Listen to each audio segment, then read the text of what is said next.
Hello everyone. आपने भी recently सुना होगा कि यूएसए का एक बड़ा बैंक कोलैप्स कर गया है। तो क्या रीज़न है उसके कोलैप्स करने का, और साथ ही इसका यूएस और इंडियन मार्केट पे क्या इम्पैक्ट रहने वाला है, आज इसी बारे में बात करेंगे। तो इस बैंक का नाम है सिलिकॉन वैली बैंक, जो कि कैलिफोर्निया के सेंटा क्लारा में लोकेटेड है।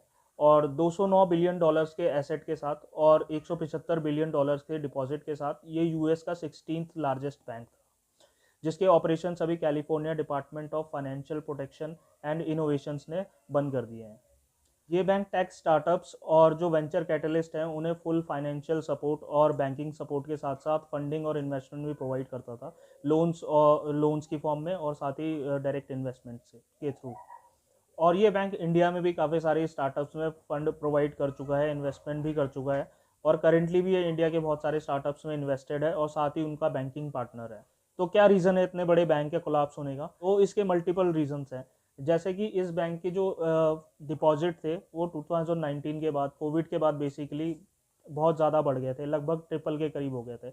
यानी कि इसके जो डिपॉजिट थे ये आगे लैंड नहीं कर पाया as a loan and investment tech startups, जिसकी वजह से इन्हें जो अपना इन्वेस्टमेंट है वो कहीं और करना पड़ा। तो इन्होंने अपना जो मेजर चंक था वो यूएस के गवर्नमेंट बॉन्ड में इन्वेस्ट किया था, जिसके जो रेट ऑफ रिटर्न होते हैं वो यूजुअली वैसे ही कम होते हैं।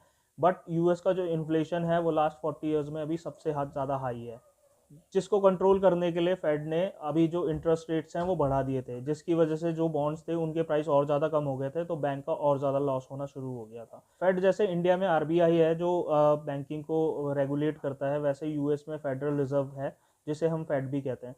तो उन्होंने जो इंटरेस्ट रेट्स हैं उनके बढ़ने के बाद जो सिलिकॉन वैली बैंक का जो उम्मीद थी कि हमें वहाँ से इन्वेस्टमेंट से रिटर्न मिलेगा, वो लगभग ना के बराबर हो गया, जिससे कि इनका बहुत बड़ा लॉस हुआ। और जो टेक स्टार्टअप के जो स्टार्टअप्स थे उन्होंने जब अपना डिपॉजिट निकालने आए, क्योंकि वहाँ यूएस में अभी जो रिसेशन जैसे हालात हैं, तो स्टार्टअप्स को अपना जो है डिपॉजिट, काफ़ी सारा पैसा कैश यूज़ करना पड़ रहा है अपने डे टू डे ऑपरेशन को रन करने के लिए। तो जैसे ही स्टार्टअप्स इनके पास अपना जो डिपॉजिट है वो लेने आए, तो इन्हें मजबूरन अपना जो बॉन्ड्स हैं वो लॉस में बेचने पड़े, जिसकी वजह से इनको इनका जो शेयर प्राइस है वो बहुत ज़्यादा डाउन हो गया। तो उसको देख के बाकी के जो स्टार्टअप्स है वो पैनिक कर गए और उन्होंने भी अपना जो डिपॉजिट है वो बैंक से निकालना शुरू कर दिया।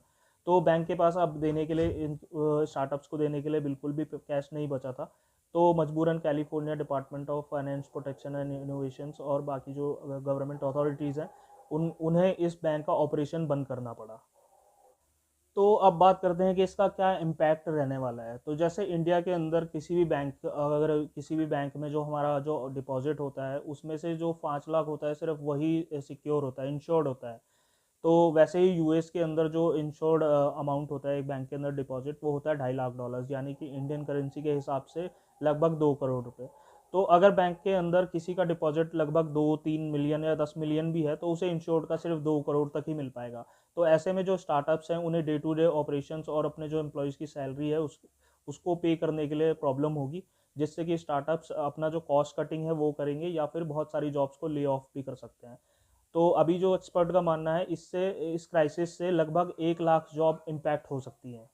ऐसे ही जो इंडियन स्टार्टअप्स है बेसिकली जो SaaS software as a service में ऑपरेट करते हैं, या फिर जो US startups, Indian startups US में ऑपरेट करते हैं, उसमें से मेजरली जो बैंकिंग पार्टनर जो यूज़ करते थे वो सिलिकॉन वैली बैंक को यूज़ करते थे, क्योंकि ये बहुत ज़्यादा पॉपुलर था टेक स्टार्टअप। तो ऐसे भी जो इंडियन स्टार्टअप्स है उनमें भी ये सेम इम्पैक्ट देखने को मिल सकता है, जहाँ क्योंकि जिनके डिपॉजिट सिलिकॉन वैली बैंक में थे और जो इन्वेस्टमेंट वहाँ से लेने वाले थे, क्योंकि कई बार ऐसा भी होता है कि एक बैंक ने इन्वेस्ट कर दिया बट उसका फंड है वो लेट ट्रांसफ़र होता है। तो जहाँ जहाँ फंडिंग इसने प्रोवाइड कर दी है बट एज अ कैश वो उनको नहीं मिला, जो कैश फ्लो मिलना था वो नहीं मिल पाया है।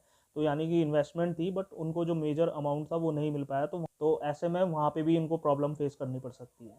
अगर इंडियन स्टॉक मार्केट की बात करें तो इसका उतना इम्पैक्ट वहाँ नहीं पड़ेगा, बट अगर इसका यूएस इकोनॉमी पे इम्पैक्ट पड़ता है तो ज़रूर जाहिर सी बात है कि हमारा बहुत सारा ट्रेड यूएस से होता है, तो वहाँ पे इसका थोड़ा बहुत इम्पैक्ट तो शॉर्ट टर्म के लिए देखने को मिल सकता है।